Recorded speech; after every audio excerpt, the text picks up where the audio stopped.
तो भाई साहब जो भी ये वीडियो देख रहा है, और मैं आपको एक बात बता दूं, डायग्राम तो देख लीजिए, लेकिन जो फिजिक्स पढ़ते हैं उन्हें तो समझ में आएगा, पर मेरी गारंटी है कि जिन्होंने फिजिक्स नहीं पढ़ा कभी, वो भी इस प्रॉब्लम को देख के पूरा जब मैं सॉल्व करूंगा तो समझ जाएंगे कि मैंने कैसे सॉल्व किया है। सो प्लीज इस पे पूरा ध्यान दीजिए। करंट इलेक्ट्रिसिटी से रिलेटेड बहुत ही ज्यादा फेमस न्यूमेरिकल है ये क्यूब वाला। अच्छा देखिए, इसमें हर एज, हर वायर, हर साइड का जो एक लाइन आपको दिख रही है, एज दिख रहा है, उसका रेजिस्टेंस है आर, कैपिटल आर। हमको ए से बी के बीच में इक्विवेलेंट टोटल रेजिस्टेंस फाइंड करना है, चाहे सीरीज हो, पैरेलल हो, जैसे भी, ठीक है। टोटल रेजिस्टेंस दोस्तों, सबसे पहले इसमें नंबरिंग करना बहुत ज्यादा जरूरी है। मैंने इस पहले पॉइंट को 1 2 देख लीजिए, 3 4, ये रहा 1 2 3 4, और इधर देखिए 5 6 7 8, बहुत ही सिंपल, 1 2 3 4 है ना। नेक्स्ट 5 6 7 8, ये मैंने नंबरिंग कर ली है। अब हम करंट की डायरेक्शन भेजेंगे, हम करंट को भेजेंगे, इस बात की तरफ ध्यान देना। चलिए देखिए, ये ए से करंट आया, ये आपको करंट आता हुआ दिख रहा है। करंट पहुंचा यहां जंक्शन पे, दिस इज जंक्शन। जहां से करंट एक से ज्यादा डायरेक्शन में डिवाइड हो जाए उसे जंक्शन कहते हैं, दिस इज जंक्शन। और node, you may call it as a node. 1 का करंट कहां कहां जाता है, बहुत अच्छे से देखना है।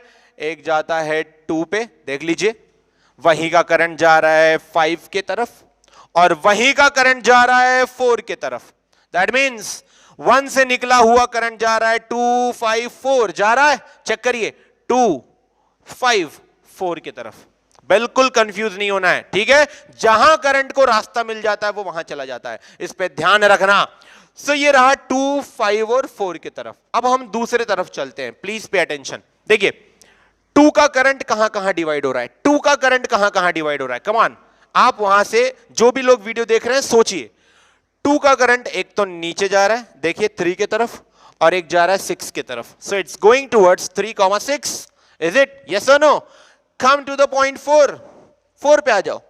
4 पे आया हुआ करंट, इन तीनों पे जाना है हमको, ठीक है। हम 2 पे जा चुके हैं, 4 पे जाएंगे, 5 पे जाएंगे। चलिए 4 पे आने के बाद 3 पे जा रहा है, 7 पे जा रहा है, तो 4 का करंट जा रहा है 3, 7, यस और नो, टेल मी।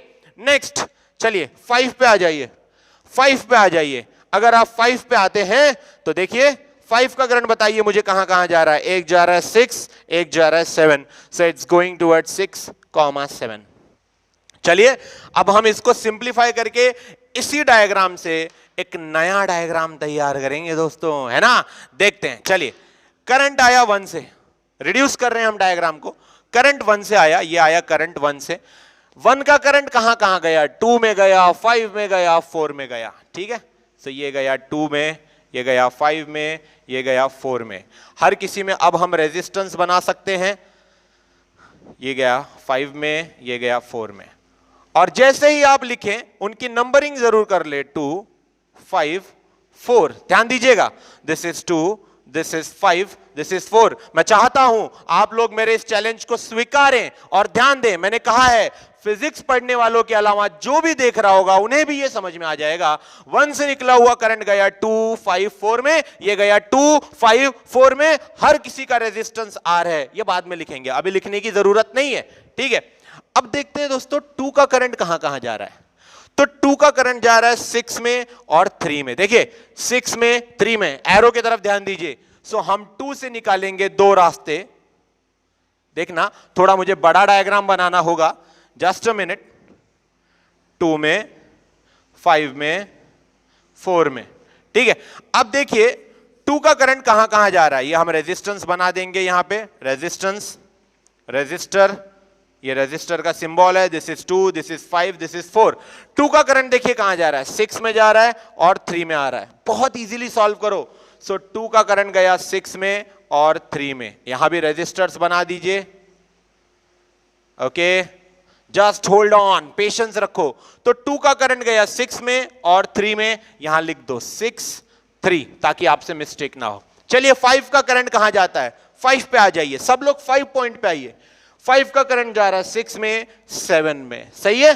चलिए 5 का करंट जा रहा है 6 में और 7 में। हम यहां नंबरिंग जरूर लिखेंगे ताकि गलती ना हो हमसे। ये देखिए 6 में और 7 में 4, कम टू द पॉइंट 4, 3 में 7 में, करेक्ट। सो पॉइंट 4 जा रहा है 3 में 7 में, so this is 3, this is 7। दोस्तों फिजिक्स में, करंट इलेक्ट्रिसिटी में किसी भी एक पॉइंट का पोटेंशियल हम मिक्स कर सकते हैं। तो देखिए ये 6 है, ये 6 है, मतलब सेम है, दोनों सेम पॉइंट पे जा रहे हैं। ये 3 है, ये 3 है, मतलब सेम है, दोनों सेम पॉइंट पे जा रहे हैं। ये 7 है, ये 7 है, सेम है, तो why not we should mix it together. ये बना फालूदा, 6 और 6, ये रहा 6, कम ऑन 3, ये देखिए ये 3 है, जॉइन इट, ये रहा 3, कम ऑन फास्ट, ये रहा 7। क्या आप लोगों को ये बात समझ में आ गई है? हमने 6 6 एक साथ ज्वाइन कर दिया, 3 3 एक साथ ज्वाइन कर दिया, 7 7 एक साथ ज्वाइन कर दिया। इसे रंगोली समझ के बनाओ, बहुत ही हलवा सवाल है। अब ये 6 3 7, 6 3 7 की मंजिल कहां है, चलिए पता करते हैं। देखिए 6 की मंजिल 8, 3 की मंजिल 8, 7 की मंजिल 8, सब के सब पहुंच गए अपने मंजिल की तरफ, 8 की तरफ। तो ये सब जा रहे हैं किसकी तरफ, 8 की तरफ। ये बात आपको ध्यान रखनी होगी। तो ये सारे के सारे, प्लीज हम इसे आगे कैसे बना रहे हैं उसे समझने की कोशिश करिए। ये देखिए ये ऐसे 8 8 8, ये सारे के सारे 8 की तरफ पहुंच गए। ये सब 8 की तरफ जा रहे हैं। इस बात की तरफ ध्यान देना कि इन सब की एंडिंग उसी पॉइंट की तरफ हो रही है और इन सब की शुरुआत भी उसी पॉइंट की तरफ हो रही है। और जब स्टार्टिंग और एंडिंग सेम हो तो पोटेंशियल डिफरेंस सेम होता है। दोस्तों इसका थर्ड डायग्राम हम बनाएंगे, लेकिन उसके पहले एक बात समझ लो। ये 2 5 और 4 एक ही पॉइंट से निकला है, इसलिए इनका पोटेंशियल सेम। ये सारे के सारे उसी पॉइंट से निकले, इनका भी पोटेंशियल सेम। ये सारे के सारे उसी पॉइंट से निकले, इनका भी पोटेंशियल सेम। मतलब ये भी पैरेलल, ये भी पैरेलल और ये भी पैरेलल। तो ये तीनों सर्किट्स आपस में पैरेलल हैं। अब हमारा तीसरा डायग्राम जो इसको और आसान बना देगा। चलिए अब हमें इस क्यूब की नीड नहीं है, आप इसे सॉल्व कर सकते हैं, इसे फिर से देख सकते हैं, पर मुझे बोर्ड की नीड है, इसलिए मैं ये स्पेस मिटा के सॉल्व करके दे रहा हूं। देखो अब ये 3 की तरफ ध्यान देना, ये पैरेलल में है, so how can we solve it. ये 1 से आया करंट,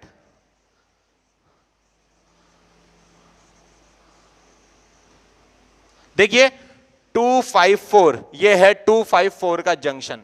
इस जंक्शन को आप बोल सकते हो 2 5 4 का जंक्शन, ठीक है। सारी वैल्यू है R R R, तो इसे ले लो R R R, कंफ्यूज नहीं होना है। नेक्स्ट, मैंने पहले R बताया था, बनाया नहीं था। इससे 6 पॉइंट्स निकले, 1 2 3 4 5 6, ये 6 के 6 आप बना दीजिए। और क्योंकि वो सेम 2 पॉइंट्स के बीच में है, इसलिए उनको हम पैरेलल ले सकते हैं। सो ये रहा 1 2 3 4 5 6, इन सब की मंजिल एक थी, ये ना भूलना दोस्तों। इन सब की मंजिल एक थी और वो थी 8, वो सबको 8 की तरफ जाना था। और देखिए ये टर्मिनल पे हम पहुंच गए 6 3 7, तो ये जो टर्मिनल है ये है 6 3 7। आई होप आपको बोर्ड में दिख रहा है। ओके, नेक्स्ट इज ये 3 जो 8 की तरफ जा रहे हैं। सो इनको आप, ये हुआ 8, this is R R R, ये इसका रिड्यूस्ड सर्किट है। और चलिए अब उसको हम सॉल्व कर लेते हैं। एक बार बता दूं, R R R, ये रहे ये तीनों, एंड देन उन दोनों पॉइंट्स के बीच R R R, ये 6 के 6 सर्किट्स ये रहे आपके सामने, और ये 3 ये रहे आपके सामने। अगर आपको ये बात समझ में आ गई हो तो मैं आगे इक्वेशन को सॉल्व करता हूं। नाउ आपको पैरेलल सर्किट का इक्वेशन पता होना चाहिए कि 1/Rp is equal to 1/R1 plus 1/R2, जितने भी हैं उतने जोड़ दो। तो पहले इसमें कितने, 1 2 3 है ना। चलिए पहला सर्किट सॉल्व करते हैं। ओके, सो आंसर क्या आएगा खुद गेस करो। 1/rp इज इक्वल टू, मैं यहां सॉल्व कर रहा हूं, 1/r plus 1/r plus 1/r। दोस्तों ये रहे, देख लीजिए, मैंने पैरेलल सर्किट को सॉल्व किया। आपका बेसिक अच्छा होना चाहिए। डिनोमिनेटर सेम है, डायरेक्ट आंसर आया 3/r is the value of 1/rp। लेकिन हमें 1/rp नहीं, rp चाहिए। So rp is equal to r/3। Correct. So ये पूरी वैल्यू सॉल्व हो गई और इसके जगह पे एक ही रेजिस्टेंस बचा और दैट इज r/3। ये मैंने आपके सामने बना दिया। दोस्तों अब ये 6 हैं, बिल्कुल ऐसे ही सॉल्व करोगे, r/6 आंसर आएगा क्योंकि सभी सेम है। लेकिन मैं आपके लिए जरूर सॉल्व कर देता हूं। तो देखिए 1/rp, मैं इनको सॉल्व कर रहा हूं। ये सारी वैल्यू है r r r r, जो ना समझे वो बेकार। 1/rp is equal to 1/r plus 1/r plus 1/r plus 1/r plus 1/r plus 1/r। देखो मैं बढ़ाते थक गया दोस्तों। ये r/3 को उसमें मत समझना, पागलों। r/3। Now what do you say? Over here you can see, you can watch that all the denominators are the same. You can add up the numerator. आप numerators को ऐड कर सकते हो and it will become 6/r 1/rp। पर मैंने फिर से एक बात बताई, हमें 1/rp नहीं चाहिए, rp चाहिए। So it is rp is equals to r/6। What do you say? It became more simple। ये और सिंपल हो गया, बोर्ड काला हो गया लेकिन आंसर सफेद हो गया। ये देखिए, ये बन गया है r/6। और बिल्कुल इसी तरीके से r r r है ना, ये भी है तैयार। 1/r 1/r 1/r इन्वर्स करो और आपको मिलेगा,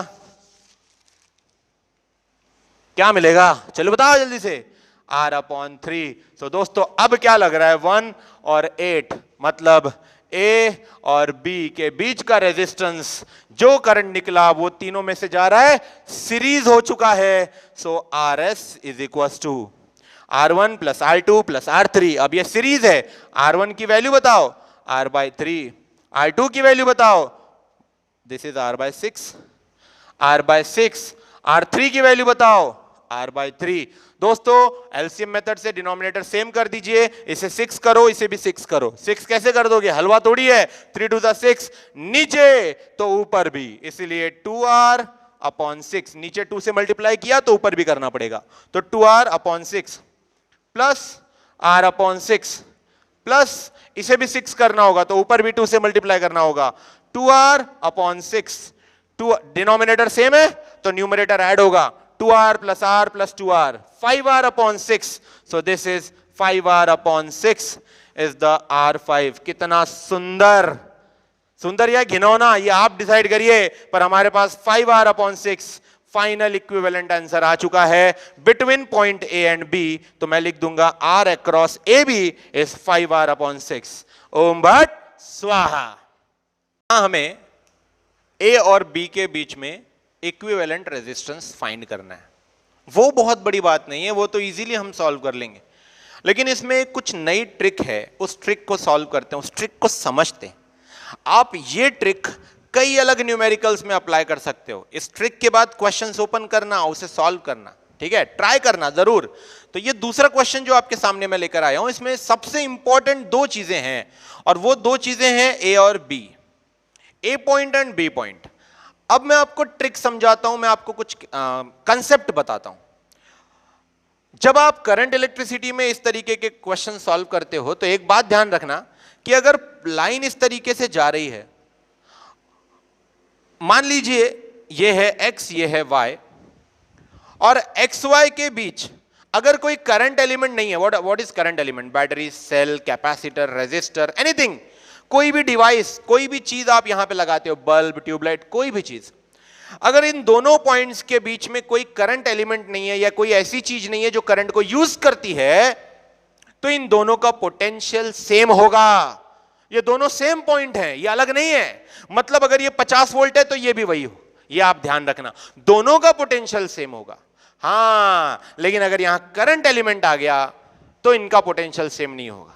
अभी इनके बीच कोई नहीं है तो मैं इस पॉइंट का नाम भी x रख सकता हूं, बिल्कुल रख सकता हूं, ये भी x, क्योंकि इसके बीच करंट एलिमेंट नहीं है। सर आपने ये बात क्यों बताई? बता देता हूं। देखिए, आप देखिए यहां इस पॉइंट और इस पॉइंट के बीच, इस पॉइंट और इस पॉइंट के बीच कोई करंट एलिमेंट नहीं है, और क्योंकि इन दोनों पॉइंट के बीच कोई भी करंट एलिमेंट नहीं है, सो दोस्तों मैं यहां पर क्या लिख सकता हूं उसे समझने की कोशिश करो। ये B है तो ये भी होगा B।